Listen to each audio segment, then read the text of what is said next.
All right, today we're taking a deep dive, a journey way back in time to ancient Greece. We're going to trace the incredible evolution of medicine, all the way from a world where gods called the shots to the very first glimmerings of actual science. I mean, think about that for a second. You've got a headache, and the solution involves dream therapy and snakes? It's wild, right? But for the early Greeks, that was just how things were. And that huge difference between their world and ours, well, it really sets the stage for an absolute revolution in thinking, one that completely changed how we understand our own bodies. And that, right there, is the heart of what we're talking about today. It's this massive, monumental shift from thinking sickness was some kind of divine punishment to realizing it was something natural, something with a physical cause. Okay, so let's dive into our first section. We're starting in a world before science as we know it, a time when healing wasn't really a medical procedure. It was a deeply religious experience. So, at the center of all this were the Asclepia. And you gotta understand, these weren't hospitals in the way we think of them. Nope. They were these sacred healing temples, all dedicated to Asclepius, the god of healing. If you were sick, this is literally where you'd go to find a cure. And the whole experience, it was pure ritual. First, you'd have to purify yourself, bathing in sacred springs. Then, you'd enter this special induced sleep state. They called it enquimesis. The idea was that while you were in this state, the god Asclepius himself would visit you in a dream. And he'd either cure you right then and there, or he'd give you instructions on what to do next. But hey, it wasn't all just about dreams. The temples had some physical treatments too. Some of them sound pretty familiar, right? Like calming chamomile tea. But others, well, they were a little different. We're talking therapeutic mud baths and even having sacred dogs come and lick your wounds clean. A bit out there for sure, but it was all part of this very spiritual, holistic way of looking at health. But that whole world of gods and dreams, it was about to get completely turned on its head. And that brings us to our next part, the Hippocratic Revolution. This was a massive shift, and it was driven by one of the most important figures in the entire history of medicine. And this slide just nails the change in thinking. It was a completely radical shift. The new idea, the one that Hippocrates really championed, was that disease wasn't some punishment from the gods that you had to pray for. No, it was a natural, physical thing, something that human beings could actually observe, study, and maybe even understand.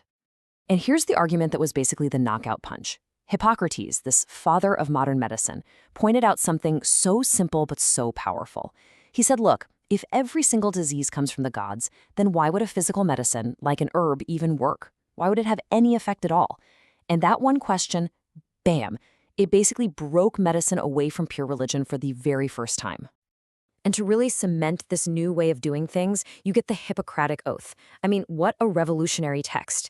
It was this promise that bound doctors not to some deity in the sky, but to their actual patients, to a real set of professional ethics. It made medicine a human-centered practice, with very human responsibilities. Okay, so if the gods aren't making people sick, then what is?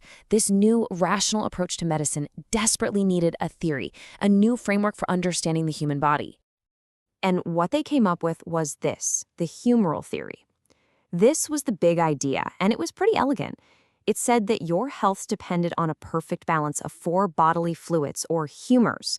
If they were all in balance, you were healthy. If one was out of whack, you got sick. It was that simple. Now, this is where it gets really fascinating. The theory connected everything. Each of the 4 humors, blood, yellow bile, black bile, and phlegm, was linked to an element, a season, and even a temperament or personality type.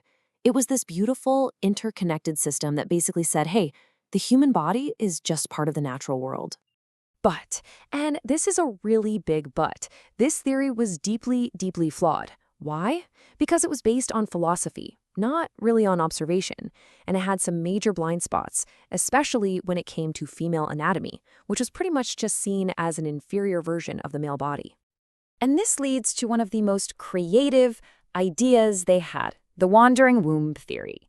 The belief was, and I'm not kidding, that the uterus was this free-floating organ that could just travel around a woman's body, causing problems wherever it went. And the treatments? They involved using nice smells to lure it back down, or bad smells to chase it away from where it shouldn't be. It's just a wild example of their biases getting baked right into their science. So now, medicine is a science. But that didn't mean everyone agreed on how to do it. In fact, it kicked off a huge debate. With the gods out of the equation, doctors started arguing, a lot, about the best way to actually get medical knowledge. And it really boiled down to two rival schools. On one side, you had the dogmatists. These were the theory guys. They believed you had to understand the hidden causes of a disease, like the four humors. But on the other side, you had the empirics. And they were like, forget all that theory. They argued that the only knowledge that matters is what you can get from direct experience and observation. And this quote, right here, is the core philosophy of the empirics. What matters is not what causes, but what cures the condition. They didn't really care why something worked, as long as it did work. It was all about practical results, a total rejection of the dogmatists' philosophical approach. So the empirics came up with this really systematic method they called their tripod of medicine. And listen to this, it sounds surprisingly modern. First, you observe the patient right in front of you. Second, you look at history. What have other doctors observed? And third, you use analogy. If you see a new disease, you treat it like a similar one you already know. That is remarkably close to the evidence-based approach we use today. All right, so we've got these incredible Greek ideas and this big debate. So how did they end up shaping all of Western medicine? Well, the answer comes with the rise of Rome, and one man in particular who put it all together. So the timeline kind of goes like this. First, you have Hippocrates kicking things off, making medicine a natural science. Then, a century later, in Alexandria, you get guys like Herophilus and Erasistratus making these huge advances in anatomy because they were actually doing dissections. And then, centuries after that, along comes Galen. He was a physician in the Roman Empire, and he basically took everything the Greeks had figured out, synthesized it, expanded on it, and cemented it as the medical system for the entire Roman world. And I cannot stress this enough. Galen's influence was absolutely massive. His work was so comprehensive, so authoritative, that his theories became the undisputed truth in Western medicine for, get this, 1,300 years. His ideas dominated everything all the way up to the Renaissance. Just incredible. Okay, so let's bring it all home. What's the enduring legacy of all this? How does ancient Greece still shape the medicine we rely on today? Well, their gifts to us are everywhere. That Hippocratic Oath, it's still the ethical bedrock of medicine. So much of our medical terminology, words like acute, chronic, epidemic, they all come from Greek. You know that universal symbol of medicine, the snake wrapped around a staff? That's the rod of Asclepius, straight from their healing temples. And maybe the biggest idea of all, that health is all about balance, what we call equilibrium or homeostasis. That's a direct echo of their search for balance with the four humors. Which leaves us with a final, pretty powerful question to think about. There's no doubt that our modern medicine is built on the foundation of their science. But is it also built on their biases? When you look at something like the wandering womb, which they were so sure about, it really makes you wonder, doesn't it? What parts of our medicine today might look just as strange to people 2,000 years from now?